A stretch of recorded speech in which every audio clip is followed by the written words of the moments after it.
எல்லாருக்கும் வணக்கம். மகாராஷ்டிரால ஒரு வதந்திய நம்பி ட்ரெயின் ஆக்சிடென்ட் ஆயிடுச்சுங்க.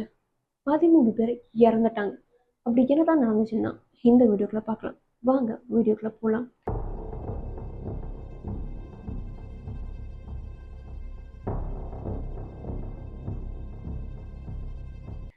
மகாராஷ்டிரால ஜல்கான் பகுதியில் புஷ்பக் எக்ஸ்பிரஸ் அப்படின்னு ஒரு ட்ரெயின் போயிட்டு இருக்கு. இந்த ட்ரெயினை ஜல்கான் டு மும்பை போயிட்டு இருக்கு.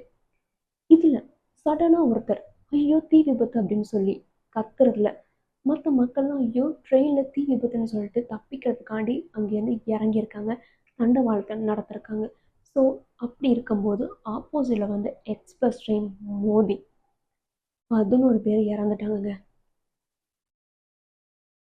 அப்படி என்னதான் நடந்துச்சு அப்படின்னு கேட்டான்.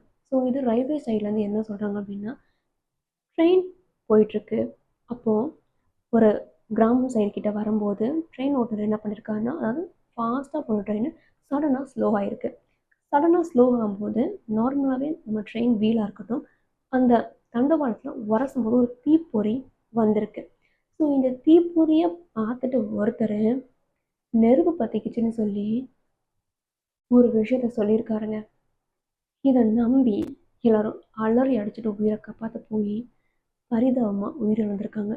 இந்த சம்பவத்தை நேரில் பார்த்த ஒருத்தர் என்ன ஸ்டேட்மெண்ட் கொடுக்காரு அப்படின்னா, ஆக்சுவலி ட்ரெயினில் போயிட்டுருக்கும்போது, இந்த புஷ்பக் ட்ரெயினில் போயிட்டுருக்கும்போது ஒரு டீ சேல் பண்ணிட்டு இருக்க ஒருத்தர், ட்ரெயின்லாம் டீ வித்துட்டு வருவாங்கல்ல.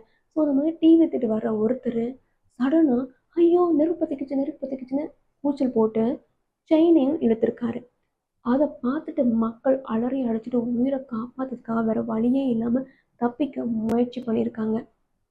அப்படி போகும்போது தண்டவாளத்தெல்லாம் இறங்கி போயிருக்காங்கங்க. நார்மலாகவே அந்த ரயில் நிலையத்தில் இன்னும் ட்ரெயின் நிற்கவே இல்லை. சடனாக நின்ன இடத்துல எல்லாரும் இங்கிட்டு அங்கிட்டு இறங்கி ஓடுனதில் அந்த தண்டவாளத்துக்கு ஆப்போசிட்டில் கர்நாடகா எக்ஸ்பிரஸ் வந்துட்டு இருந்திருக்கு. அந்த எக்ஸ்பிரஸ் வந்து இவங்களும் சடனாக தண்டவாளத்தில் இறங்கி நடந்து ஓடுறது, எக்ஸ்பிரஸ் மோதிருச்சு. சம்பவ இடத்துலையே இதுக்கு முன்னாடி 11 பேர் உயிரிழந்ததான் ஃபர்ஸ்ட் அறிக்கை வெளியானுச்சு. ஆனால் இப்போ உயிரிழப்போட எண்ணிக்கை 13 ஆயிடுச்சுங்க. யோசிச்சு பாருங்க.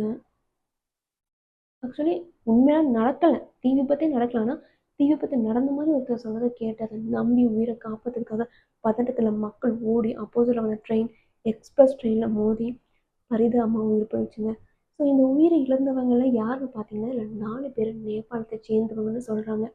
அண்ட் இவங்களுக்கு நஷ்ட ஈடாக ரயில்வே அசோசியேஷனில் ரயில்வே அதிகாரிகள் என்ன சொல்கிறாங்க அப்படின்னா, நாங்கள் குடும்பத்துக்கு தலா 1.5 லட்சம், அது மட்டும் கிடையாது, அதாவது உயிரிழந்தவங்களுக்கு 1.5 லட்சம், இந்த பாதிப்பு அடைஞ்சிருப்பாங்களா உயிரிழக்கம் இந்த காயம் அவங்களுக்கு 50,000, இந்த சின்ன சின்ன காயம் இருக்குல்ல அவங்களுக்கு 5,000 நாங்கள் நஷ்டஈடு கொடுக்குறோம்னு சொல்லியிருக்காங்க. ஆனால் அது மட்டும் இல்லாமல் மகாராஷ்டிரா கவர்மெண்ட் என்ன சொல்லியிருக்காங்க அப்படின்னா, உயிரிழந்த குடும்பத்துக்கு நாங்கள் தலா 5 லட்சம் அபராதமாக கொடுக்குறோம்னு சொல்லியிருக்காங்க. அண்ட் நிறைய பாலிட்டிக்ஸ் சைட்லேருந்து இதுக்கு இரங்கலும் தெரிவிச்சிருக்காங்கங்க. யோசிச்சு பாருங்க எப்படியெல்லாம் ஆக்சிடென்ட் நடக்குதுன்னு.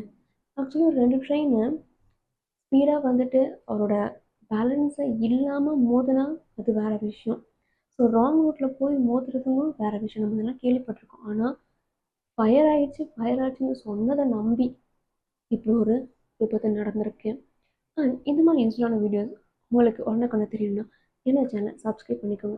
நன்றி, வணக்கம்.